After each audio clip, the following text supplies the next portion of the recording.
Meu nome é Beatriz Gomes Felipe da Silva, eu sou aluna da Universidade Federal Rural do Rio de Janeiro.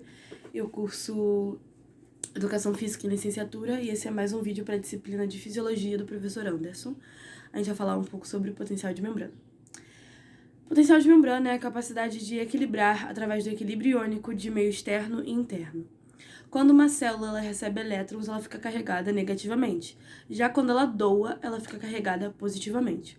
A gente pode dizer, então, que cada uma dessas células apresenta um potencial elétrico.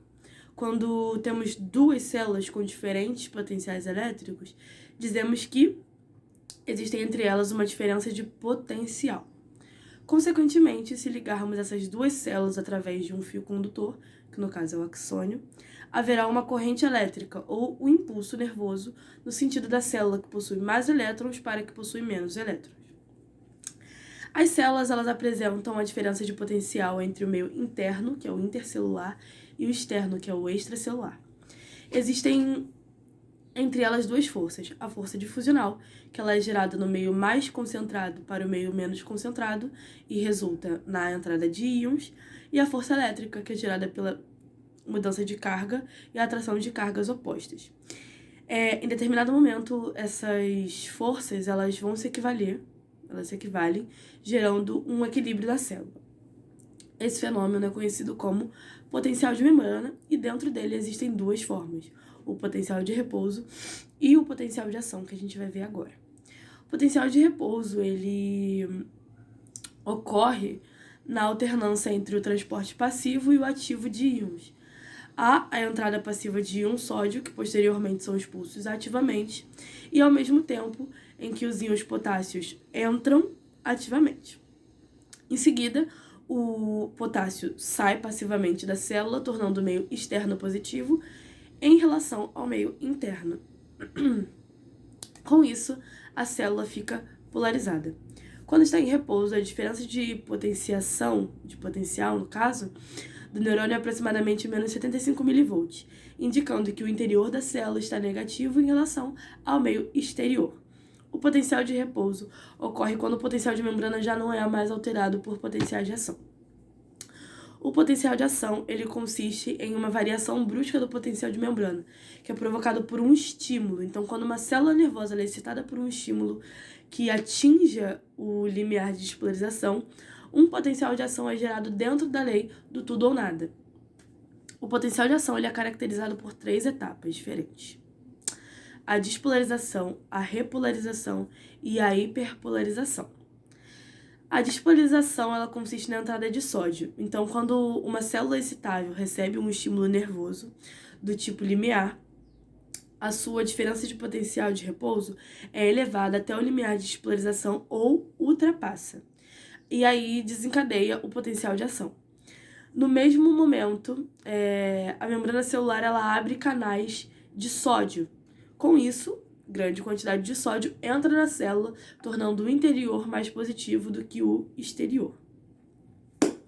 Esse mecanismo ele é conhecido como despolarização e a diferença de potencial nessa fase ela é aproximadamente mais 45 mV.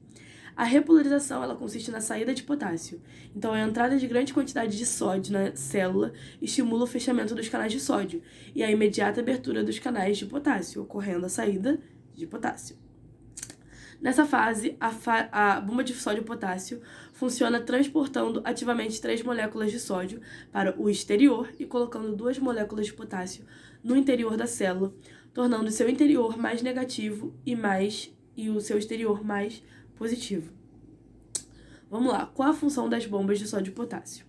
A função delas é fácil, bombear o sódio para fora da célula e o potássio para dentro da célula. Elas trabalham de forma indireta, mas fundamental para a manutenção do potencial de repouso, pois elas têm a função de manter o equilíbrio para que o sódio e o potássio transitem através de dentro da célula. E é isso. O transporte ativo de íons ele envolve gasto de energia e, nesse caso, ocorre o aumento da atividade metabólica celular para a obtenção de maior suprimento energético.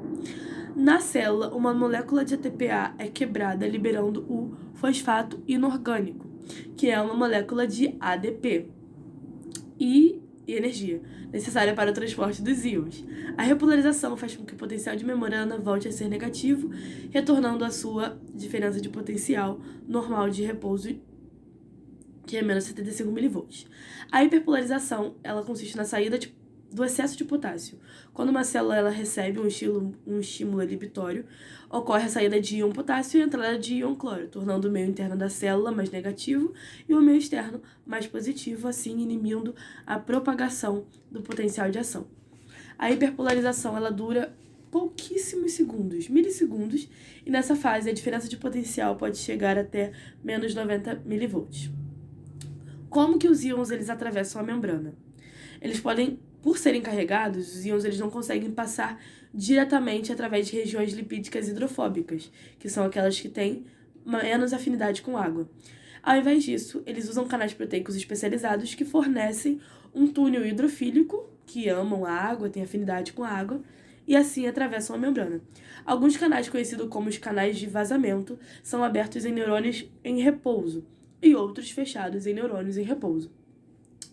E só abrem quando há uma resposta a um sinal. Os canais eles se estendem de um lado da membrana plasmática até o outro e apresentam um túnel no meio. Esse túnel ele tem o papel de permitir que os íons atravessem a membrana. Os canais eles simplesmente fornecem um caminho para que os íons atravessem a membrana, permitindo-os de deslocarem sobre qualquer gradiente eletroquímico.